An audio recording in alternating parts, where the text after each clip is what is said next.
여호와의 법궤 언약궤가 이제 블레셋 지방에 7달 동안 있게 되었죠. 그때 그 블레셋에 앞서 세 성읍에서 하나님께서 그 지역 사람들한테 독종과 죽음의 재앙을 내리신 것을 우리는 보았습니다.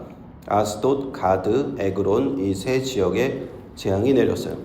그러자 블레셋 사람들은 법궤를 이렇게 옮겨 다니는 것은 해결책이 아니다. 이제는 원래 있던 이스라엘 땅 그 실로에 있는 하나님의 전으로 다시 돌려보내자 라고 얘기를 합니다. 그 과정에서 자신들은 이제 제사장들을 불러요. 블레셋의 제사장, 블레셋의 복술자들을 부릅니다. 어떤 점술가들, 이런 사람들이죠. 그리고 어떻게 하면 우리가 아무 탈 없이 이 법궤를 돌려보낼 수 있겠는가 조언을 좀 해달라 라고 묻습니다. 그러자 블레셋 사람들은, 블레셋 제사장들과 복술자들은 법궤만 딸랑 보내서는 절대 안 된다. 하나님께, 여호와께 속건제를 드려야 한다라고 되어 있습니다. 자, 속건제가 무엇입니까? 레위기에 기록된 이 속건제에 관한 규정을 한번 잠시 살펴보면요. 레위기 5장 14절 이하에 보면 속건제에 관한 규정이 나오는데요. 첫째로 속건제는 여호와의 성물에 대하여 부지 중에 범죄하였을 때 드리는 것입니다. 그러므로 법궤도 여호와의 성물이죠. 그래서 속건제에 해당이 됩니다. 속건제는 흠 없는 수장으로 드리고 성물에 대한 잘못을 보상하되 그 가치의 5분의 1을 더하라고 되어 있습니다. 그리고 제사장에게 그것을 주라고 되어 있습니다.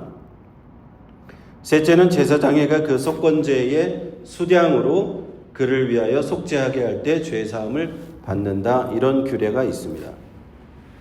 어떤 성물에 대한 잘못이 있을 경우, 이웃에 대해서 피해를 입힌 경우에도 속건제를 드려야 되고, 잘 모르겠지만 어떤 불확실한 죄를 범했을 때도 속건제를 드리라고 되어 있습니다. 성경은요.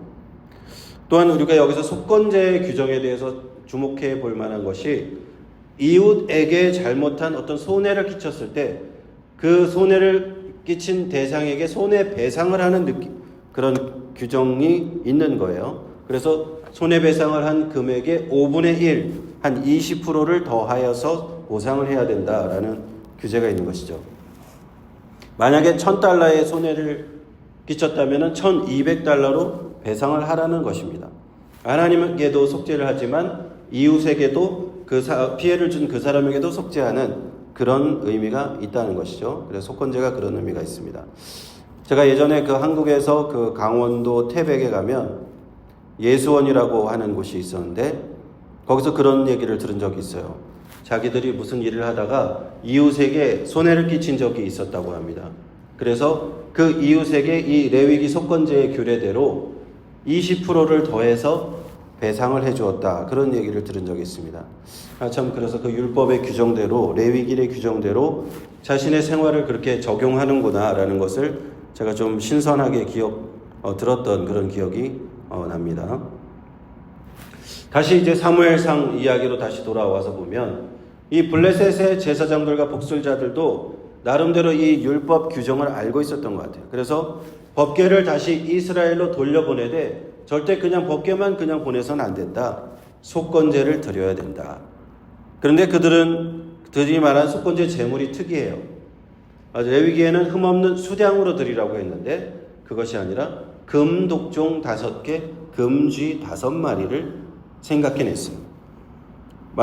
마치 그 금으로 만들었기 때문에 충분한 가치가 있잖아요. 그래서 금으로 된 그 가치를 충분한 보상이 되도록 그렇게 드려야 된다라고 한 거죠. 금 독종 형상을 만든 것은 그 재앙의 모양을 못한 거죠. 자들이 독종으로 고통을 받았으니까 그것을 다시 들음으로써 자신들에게 그 전염병이 물러가도록, 독종이 물러가도록 하는 의미가 있고, 금쥐 5마리, 또 쥐가 전염병을 일으키는 매개체인 것을 잘 알고 있죠. 그러니까 전염병을 다시 우리한테 물려달라. 그래서 금쥐 5마리를 만들었다라는 것입니다. 그러니까 우상을 섬기는, 다곤신 우상을 섬기는 그런 백성들의 어떤 머리에서 나올 만한 그런 아이디어예요. 뭔가 형상을 자꾸 만들잖아요. 그래서 그들은 레위기의 율법 규정대로 하지는 않았지만 최선의 속건 제물을 생각해낸 것으로 보입니다. 그리고 그 복술자들은 블레셋 사람들에게 이렇게 경고합니다. 여호와 하나님께서 애굽에 내리셨던 그 재앙을 기억해라. 애굽인들이 10가지 재앙을 다 당할 때까지 마음을 완악하게 하더니 결국 나라가 망할 때까지 그런 위기까지 갔지 않느냐. 그러므로 너희들은 그렇게 하지 말고 얼른 하나님의 법궤를 보내라, 이런 것이죠. 그래서 출애굽 사건 때에 이스라엘 백성들이 애굽 땅에서 나온 그것과 비슷한 느낌으로 이제 블레셋 땅에 있는 하나님의 법궤가 그곳을 나오게 되는 것입니다.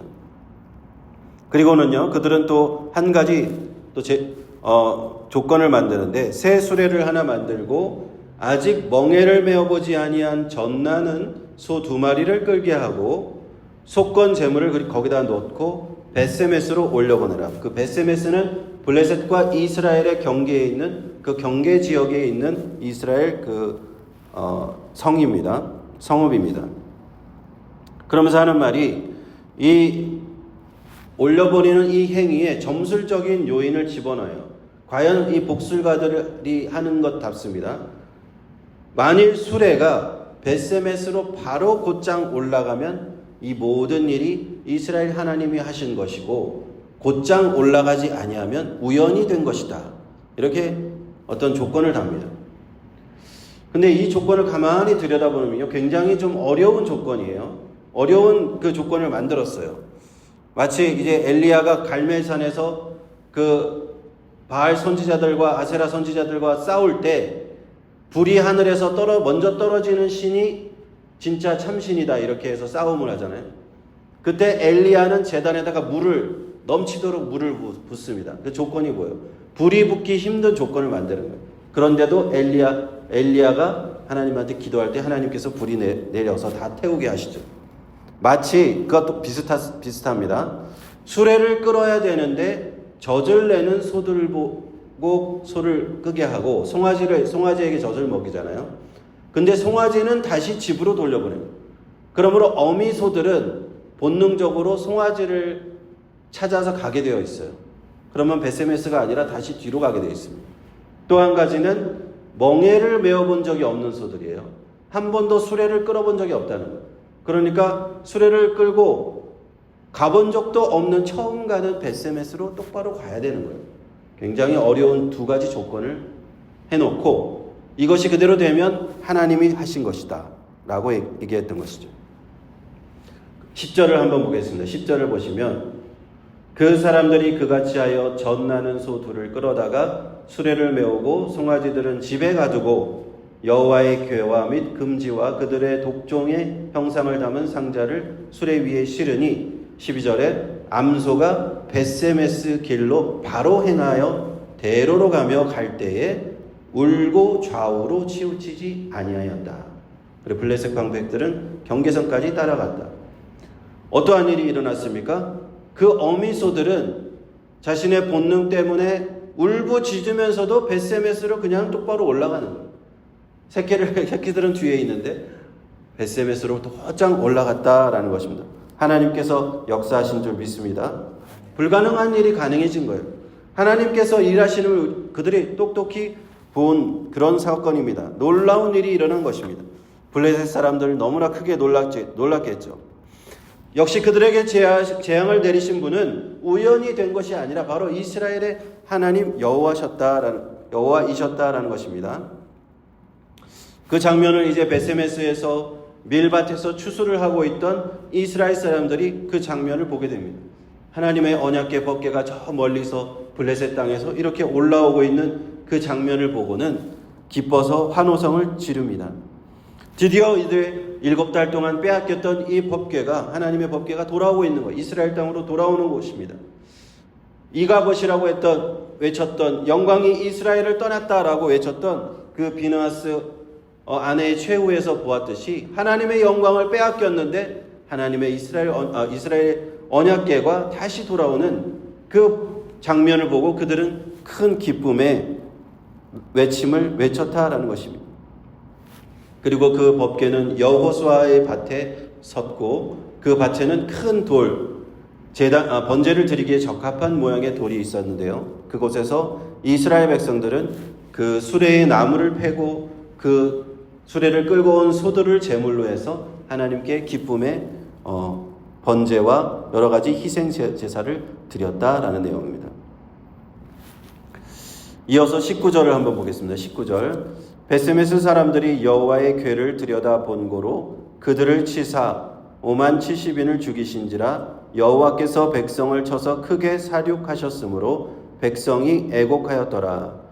베스메스 사람들이 가로되 이 거룩하신 하나님 여호와 앞에 누가 능히 서리요 그를 우리에게서 니게로 가시게 할고 하고 사자들을 기럇 여아림 거민에게 보내어 가로되 블레셋 사람이 여호와의 궤를 도로 가져왔으니 너희는 내려와서 그것을 너희에게로 옮겨가라 이렇게 되어 있습니다. 그런데 참 여기서 보면 베스메스 사람들 그 이스라엘 사람들조차도 중대한 잘못을 범했다라는 것을 우리가 알 수가 있습니다. 제사장만이 접근해야 되는 레위인만이 접근해야 되는 그 법궤를 건드려서도 아는 그 법궤를 호기심에 그들은 열어본 것이죠. 그 안을 들여다본 것입니다. 이로 인해서 70인이 죽임을 당합니다. 가로 열고 이제 5만이라고 되어 있고 50,070인이라고 되어 있는 그 이유는 뭐냐면 히브리의 원문에 그 숫자가 50,070이 적혀 있어요. 그런데 다른 여러 가지 사본들을 보면 그냥 70만 적혀 있습니다. 그래서 학자들이 볼 때 이 50,070보다는 그냥 70인이 더 정확한 것으로 보고 그래도 원문에는 5만이라는 것이 있기 때문에 괄호를 해서 이렇게 같이 읽도록 한 것입니다.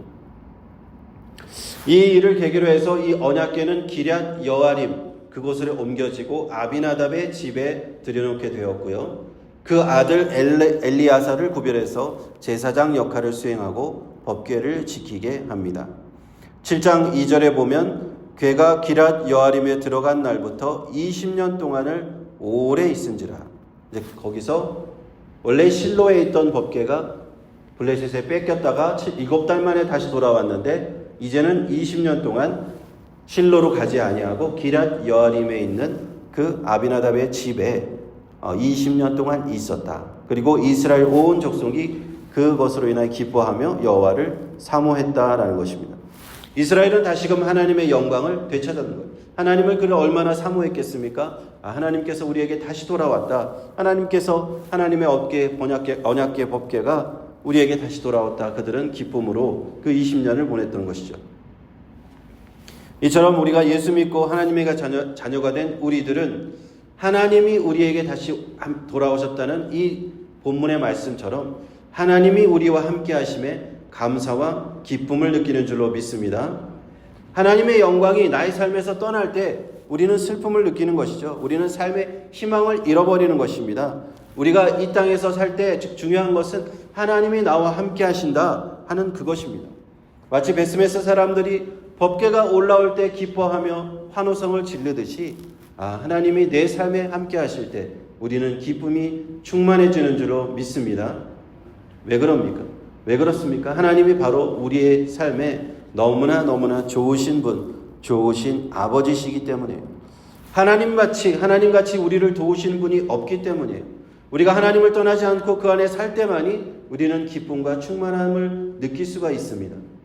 예수님께서 말씀하시죠. 자신은 나는 포도나무여 너희는 가지다 라고 말씀하시면서 가지가 포도나무에 붙어 있어야 열매를 맺을 수가 있다.